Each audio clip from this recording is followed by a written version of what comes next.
Are you listening? Damn.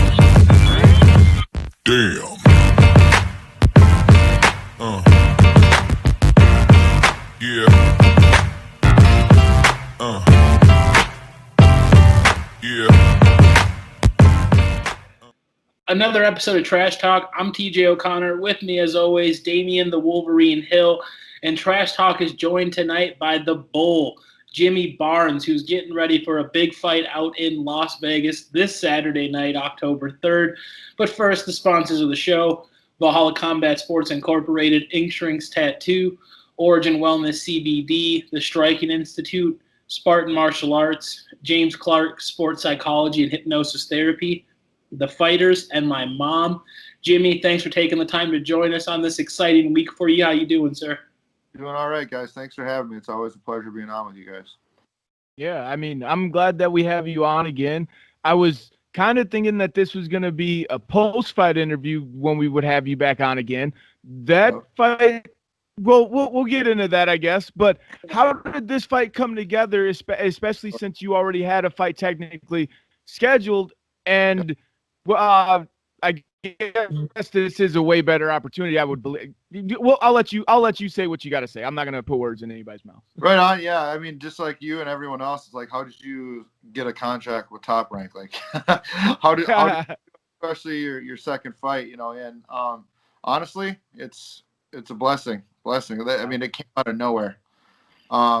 You know, a guy basically been kind of following me. You know, I added him on Facebook, and then he knew a guy, and then they knew Top Rank, and then they needed someone. So it's just one of those deals where, hey, you interested in fighting? I'm like, well, yeah, definitely, I'm interested in fighting. I had no idea at the time it was for Top Rank, and I'm like, well, I don't know if I can though, because it's contracted, you know, to fight in October. And they're like, well, hold on, let me get back to you on that. So then they found out.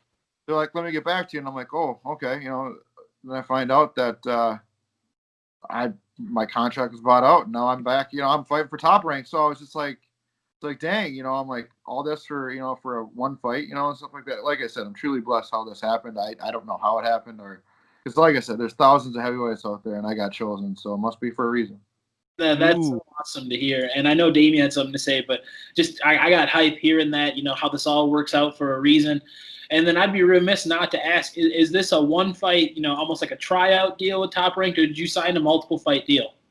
No, it's just a one fight deal. From what that's all I really know of. For now, you know, like, oh man, not because what I was gonna say is just like the fight gods have looked down upon you and just bless you with a great opportunity, dude. Like that's amazing. And you hear a lot of stories like this, like later on, like where somebody's telling a story of a fighter who is fighting for a world title and where they got their beginning from, and sometimes it's some shit like this, dude. Like it's great. I mean, what was first going through your mind when Top Rank first seemed interested, and then to find out the fact that they bought out your other contractor, got you permission to fight in this fight while you're already contracted to fight? Like, how does that feel?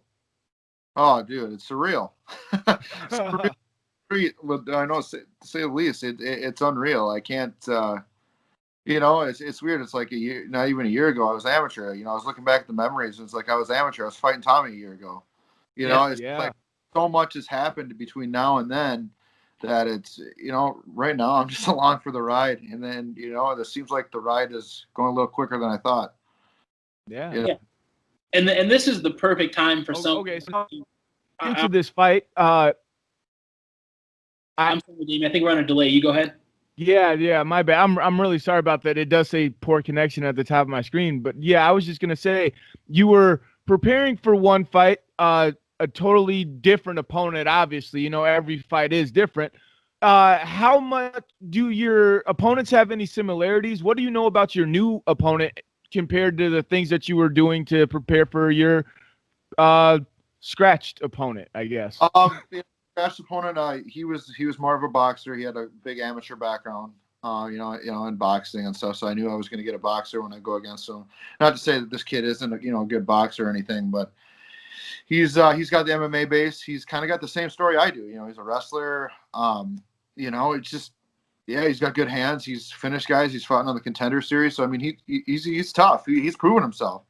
But he hasn't faced anyone like me yet. Yeah, and in this time frame, I mean, I agree with you 100%. I wasn't going to put words in your mouth, but looking at the guy you were scheduled to fight beforehand, like you said, he was an experienced boxer coming off a couple losses. It almost felt like, they were trying to bring you in. In this circumstance, looking at this, I feel like this is really a great opportunity for you. And knowing your schedule, we joke about it all the time, every time you're on here. I mean, you're a guy that you work 26 hours a day. Let's be real.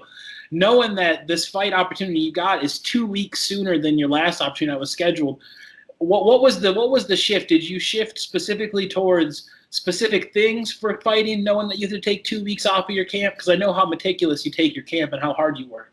Yep. Honestly, I just continued the grind.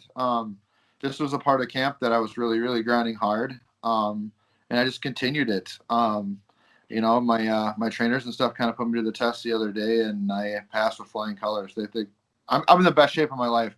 And the weird part is I'm heavier than I've ever been. Yeah. So, I mean, it's going to suck for him.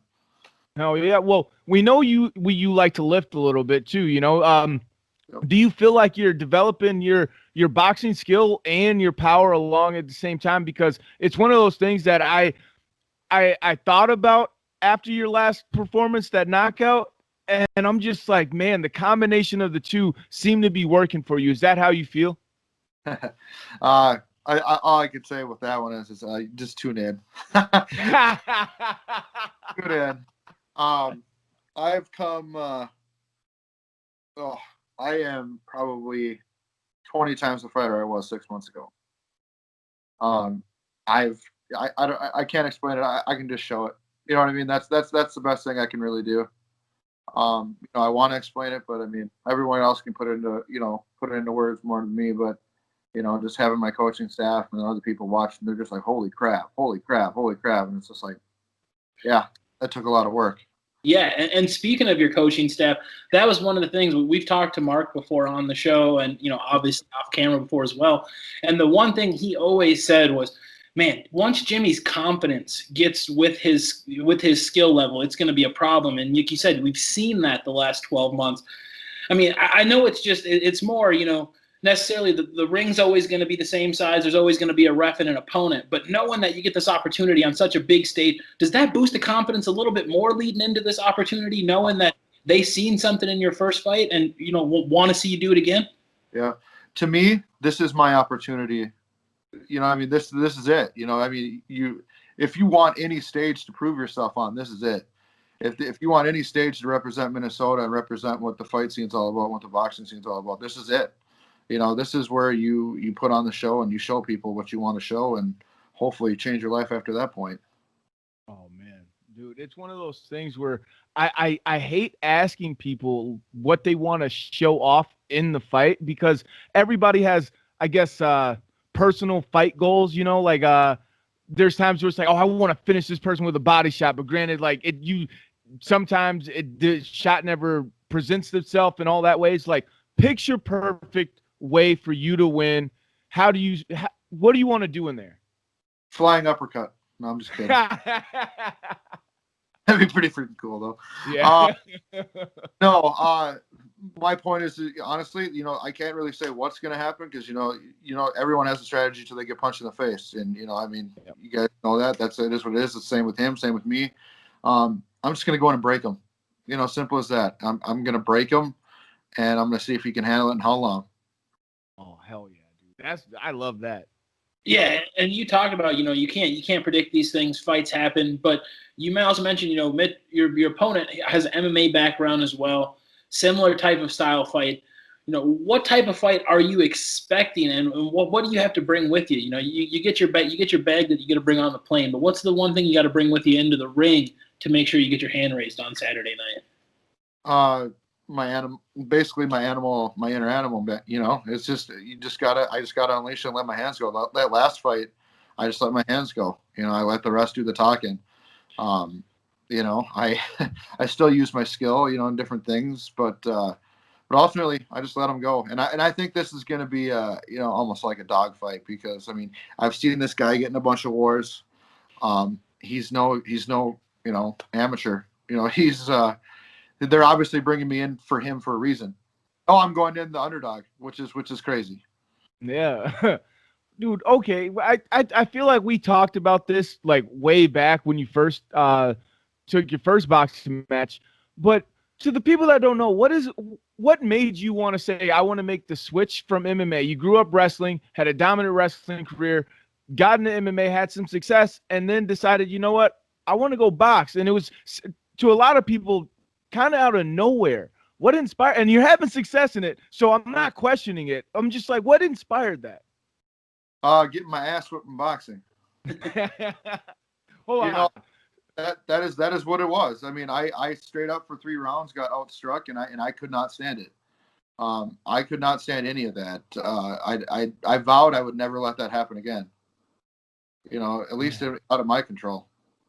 Yeah, dude. Oh fuck. I love it. And the switch has been great, but like I mean, you could hit that switch where you're like, "Oh, I don't want to get beat up in boxing anymore." But then people kind of just like decide that they're just not going to box. You went to the sport that you said that you don't want to get beat up in. That's a different type of mentality. Like I don't know if there's a question there, but that's just I love that.